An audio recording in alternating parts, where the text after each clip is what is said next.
प्रणाम प्रभु जी। धन्यवाद प्रणाम जी, बोलिए। तारतम्य मीन्स क्या होता है? तारतम्य तारतम्य, तारतम्य माने differences. If we compare, then there are when we compare something, there are two aspects. One are similarities, other is dissimilarities, differences. This difference is called তারতম্য। যার যেই রস সেই সর্বোত্তম। Whoever is serving Sri Narayan in Vaikuntha will consider that's the best. We tried to explain that. And then one who is serving in Ajodhya says, no, this is the best. This is where I'm attracted. This is the best. I don't have to go anywhere, any other dham, or I don't have to look into another Ros serving Ramchandra. This serving Ramchandra is the best. However, if a bhakta who understands all the rasas, if he tries to understand everything in contrast, Vaishishta, Sadrishya and Vaishadrishya, then they will understand the topmost is the service of Brajaraj Tanai and the rasa of a Ramya Kachidupasana Brajabadhu Varganaja Kalpita. Brajabadhuha जैसे Brajaraj Tanai का सेवा किए हैं. The Brajabadhus, the damsels of Braja, the Brajadevis, the way they have served Brajaraj Tanai Krishna, that is the best. That is the best in the sense that is the best way to please Krishna. Krishna is pleased everywhere by all bhaktas, in Vaikuntha, in Dwaraka, Mathura, everywhere. However, he is most pleased by the services of the Brajadevis in Braja. That will be concluded if somebody tries to understand it in contrast with taking all the rasas into consideration. That is what our Korea Sripad is saying. এখানে আমরা কেউ ভগবানের রূপ, তার ধাম, তার লীলা, তার বিভিন্ন রসের সেবা অনেকে মনে করেন সমালোচনা করছে। না, কবিরাজ স্বামীপাদ লিখেছেন বিষয়টি বোঝার আছে। তটস্থ হয়ে বিচার করছেন, নিরপেক্ষ হয়ে। কোনো ভক্ত তো কোনো রসের হবেনি। এমনকি যারা ব্রজরাজতনের সেবা করেন এই ব্রজবধূদের অধীনে, তারাও তো সেইটায় বায়াস্ট হবেন। তাদেরকেও কবিরাজ স্বামীপাদ বলছেন যে আপনারাও যদি একবার তটস্থ হয়ে বিচার করেন, দেখবেন আপনাদের সেবাটাই শ্রেষ্ঠ। অপূর্ব কথা। আচ্ছা, ধন্যবাদ প্রণাম, বলুন। বলছি যে আপনি মানে একটু আগে যেটা বললেন যে যারা যে রসের ভজনা করে সেই রসটাই তাদের শ্রেষ্ঠ মনে হয়। ফর এক্সাম্পল, যারা বৈকুণ্ঠপতি বিষ্ণুর ভজনা করছেন তারা বিষ্ণুর প্রতি আকৃষ্ট, যারা রামের ভজনা করছেন অযোধ্যাপতি তাদের রামের প্রতি আকৃষ্ট। তো এনারা যখন আকৃষ্ট হলেন, সেই চিন্ময় জগতে কি কোন সময় এই জীবাত্মা মানে নিত্যমুক্ত জীবাত্মাগণ কি চেঞ্জ করতে পারেন? ওখানে বিষ্ণু লোকে চলে গেলেন, তারপর হঠাৎ ওনার মনে হলো যে না, আমি তো কৃষ্ণ ভজনা করে আরো উন্নত গোলক ধামে যাই, এরকম কি কখনো হয়? সাধারণত হয় না। দেখছেন না মুরারি গুপ্ত, তিনি তো মহাপ্রভু লীলা এলেন শ্রী হনুমানজি।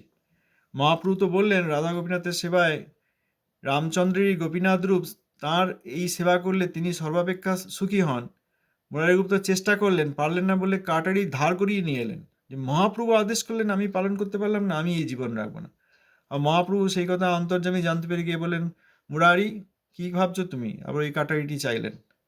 প্রভু তুমি জানতে পেরেছো, তাহলে তোমাকে পরিবর্তন করতে হবে না, তোমার এইটি নিষ্ঠা, তুমি অযোধ্যার হনুমান, অতএব তুমি এইভাবেই রামচন্দ্রকে সেবা করবে। এতেই তিনি সন্তুষ্ট, পরিবর্তন করলেন না। তারপরে একবার কৃষ্ণ ওই গরুরকে বললেন, যাও হনুমানকে নিয়ে এসো। গরুরকে বললেন প্রভু ডাকছেন। হনুমানজি যখন জানলেন যে প্রভু বলতে দ্বারকাধীশ, তখন তিনি ওই রাম নাম করতে থাকলেন, আগ্রহী দেখালেন না। গরু বললেন যাবে না, ডাকছেন প্রভু। হনুমানজি রাম নাম করতে আছেন। তারপর গরুর গিয়ে ফিরে এলেন। কৃষ্ণ বললেন যে গিয়ে বলো যে এইরকম প্রভু রামচন্দ্র ডাকছেন। এই কথা বলতেই হনুমান সঙ্গে সঙ্গে দ্বারকায় এসে গেলেন। আর কৃষ্ণ সাজলেন রাম, আর রুক্মিণী সত্যভামা, রুক্মিণী দেবীকে সাজলেন সীতা। রুক্মিণী দেবী তিনি দক্ষিণা, তিনি চন্দ্রাবলী দেবীর বৈভব। শ্রীমতী চন্দ্রাবলী দেবী তিনি দক্ষিণা, তা তিনি ওই সীতা দেবী সাজলেন। সীতা দেবীও দক্ষিণা শক্তি। তখন হনুমানজি এসে কৃষ্ণকেই দ্বারকায় এবং রুক্মিণী দেবীকে দ্বারকায় রাম সীতা রূপে দেখলেন। তা এখানে তো এক বৈকুণ্ঠের এক জায়গা থেকে আরেক জায়গায় ফ্রিলি যাওয়া যায়, কিন্তু তারা এত আকর্ষিত, ভগবানের যে কোনো রূপ এবং যে কোনো রস এত আকর্ষণীয় যে নিত্যমুক্ত পার্ষদ এক স্থান থেকে আরেক স্থানে যান না। আর নারদ গোস্বামী তিনি বিভিন্ন স্থানে যেতে পারেন, তবুও তিনি বিধিভক্তির আচরণ করেছেন বলে তিনিই প্রশংসা করেছেন অন্যান্য সব রসের, এবং নিজে বিধিভক্তি বলে তিনি ঐশ্বর্য দর্শন করেন। তিনিও তো দ্বারকায় যেতে পারেন, তিনিও দ্বারকায় কখনো কখনো যেতে পারেন। আর রাধারানীকে সবসময় দেখা যায় না, ওই যখন একটু দেখা গেল ওই কথা আছে যে এই রাধারানী সবসময় দেখা যায় না, এই যতটুকু সময় দেখতে পাচ্ছ দর্শন করে নাও খুব আগ্রহ করে, এইসব কথা নারদ গোস্বামীর কথাও আছে। অতএব নিত্য পার্শ্বদগণও পরিবর্তন করেন না। খুব ভালো প্রশ্ন করেছেন। এই জন্যই তো রঘুনাথ দাস গোস্বামীপাদ বললেন যে জীব যখন মুক্ত হয়ে এই বিরজা ব্রহ্মলোক পেরিয়ে বৈকুণ্ঠের তীরে উপনীত হবে, সাবধান, এই পরব্রহ্মপতি বোমনয়নী এই নারায়ণের এখানে দেখো না, এত আকর্ষণীয় যে তুমি আকর্ষিত হয়ে যেতে পারো, তখন আর ব্রজরাজতনয়ের সেবায় তোমার যাওয়া হবে না। ওই নারায়ণীর সেবা, কিন্তু মাধুর্য রূপ, তারই মাধুর্য বিগ্রহ সেবা কৃষ্ণের। অতএব এই কথা বলেছেন না রঘুনাথ দাস গোস্বামীপাদ, এর উদ্দেশ্য এইটা আমাদের প্রতি, এই তাঁদের এই উপদেশ। এই জন্য রূপানুগণ সব বিষয়ে জানেন, যতটা প্রয়োজন ততটা জানেন। গতকাল আপনারা কেউ কেউ ছিলেন, ওই যে কি সঞ্জিত ভাই উনি জিজ্ঞেস করলেন না শত্রুঘ্নের কথা বলুন, তো সেখানে অনেক বিষয় আছে বলার, কিন্তু জানলে ভালো যতটা জানা যায় এবং যতটা স্বাভাবিক, এবং ভগবান যতটা জানাবেন। সবই জানবো বলে তাও হবে না, সবই জানবো এও বলা যাবে না। ভগবান যা জানাবেন, ভগবান তো অনেক সময় ভক্তকে অনেক কিছু নাও জানান। তা যাই হোক, আমরা সেই সব মহাভক্তদের অনুরাগী, সুতরাং সেখানে তত্ত্ব তো অনেক কিছুই জানা হবে যতটা দরকার, কিন্তু আমাদের ফোকাস, আমাদের কনসেন্ট্রেশন এই ব্রজরাস্তনায় এবং সেখানে এই রম্মা কাচিত উপাসনা। এই জন্যই তো যারা গোপালাদি পূজা করেন তাদের এখন বিষয় হচ্ছে, আমরা গোপাল পূজা ইত্যাদি অনেক জায়গায় করেন, একজন দুজনের কথা বলছি না, তা তাদের এইটা ব্যাপার কি, এখনো অপরাধ অনর্থ ইত্যাদি রয়েছে। এই সময় আমরা যেসব ধারণায় কৃষ্ণ গোপালের কোনো লীলাদি শুনে বা কোনো কারণে তার প্রতি আকর্ষিত হয়েছি, খুব ভালো, কিন্তু এই কৃষ্ণ গোপালই তিনি ব্রজদেবীদের সামনে তিনি একবার ওই তাঁদের কান্ত অর্থাৎ নায়ক।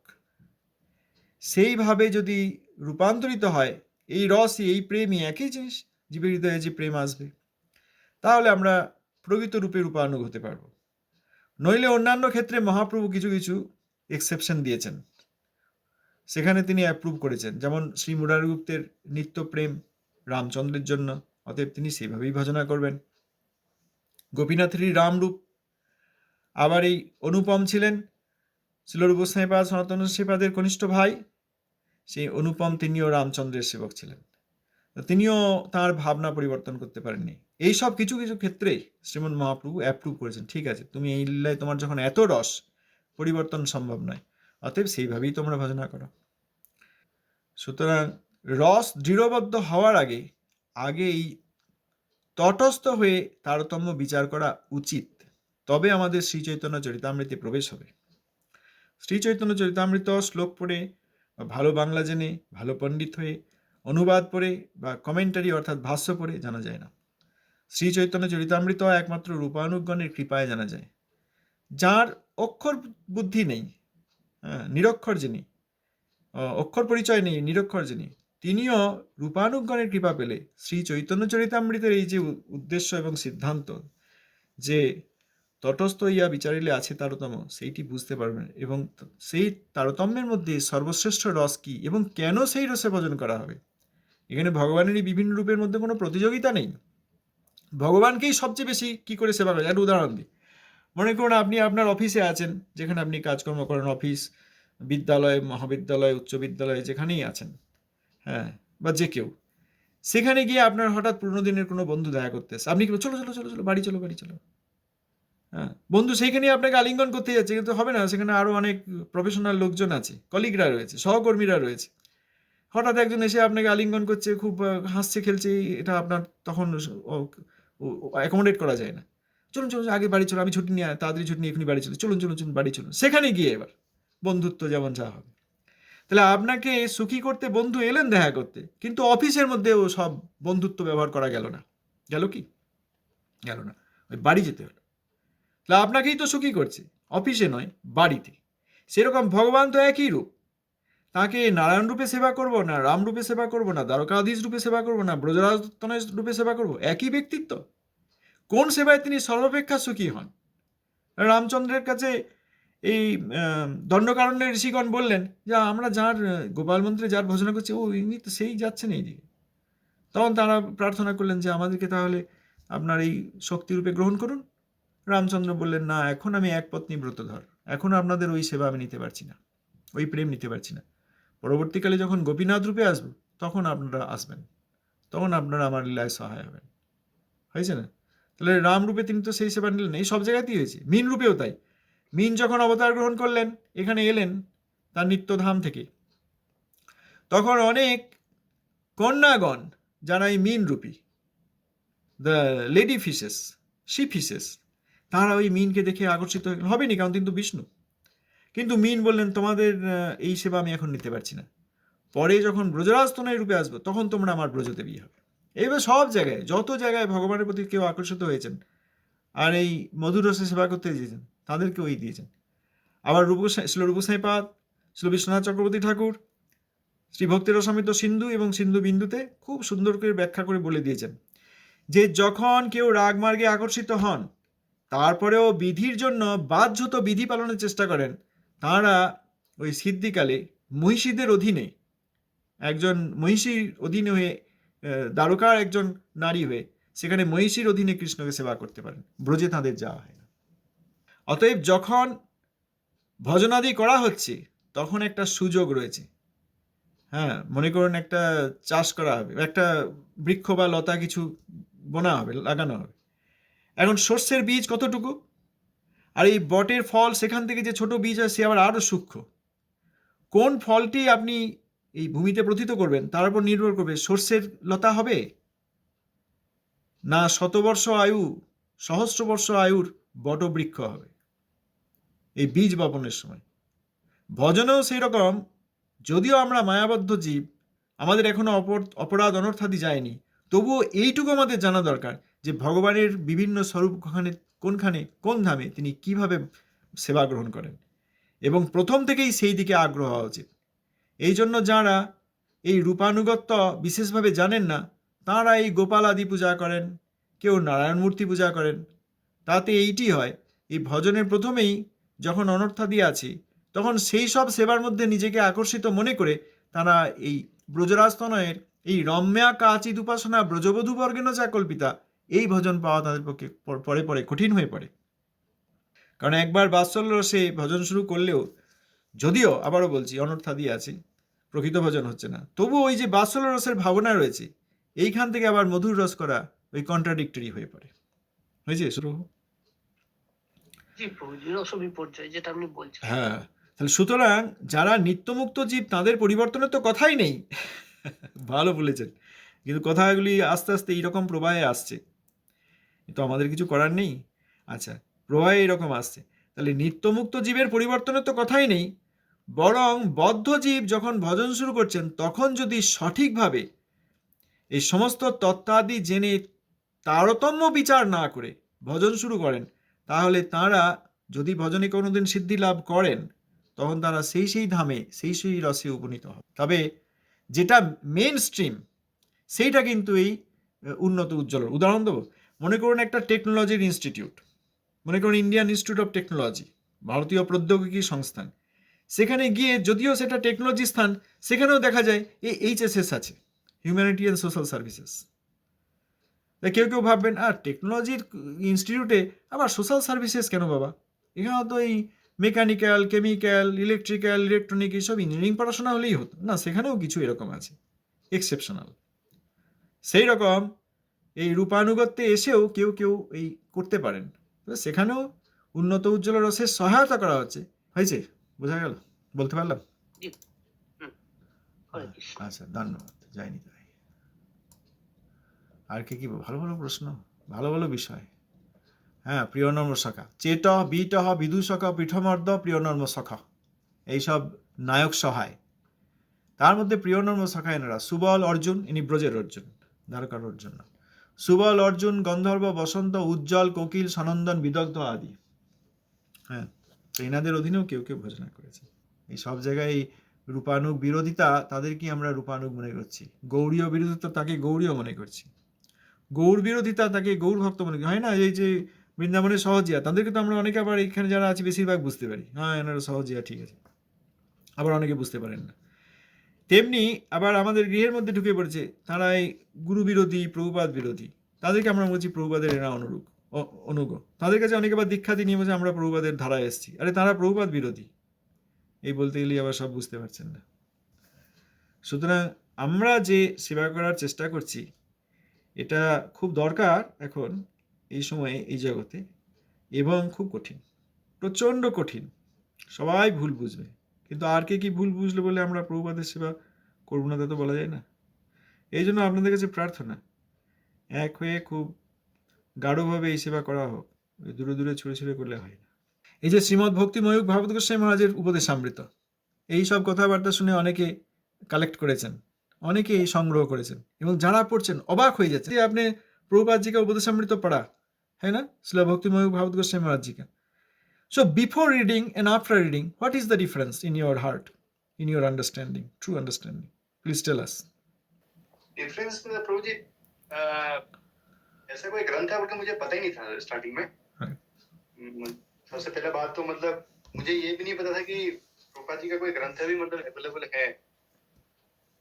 प्रभुपाद शिला सरस्वती ठाकुर जी का ग्रंथ अवेलेबल है, कैसे कुछ पता ही नहीं था।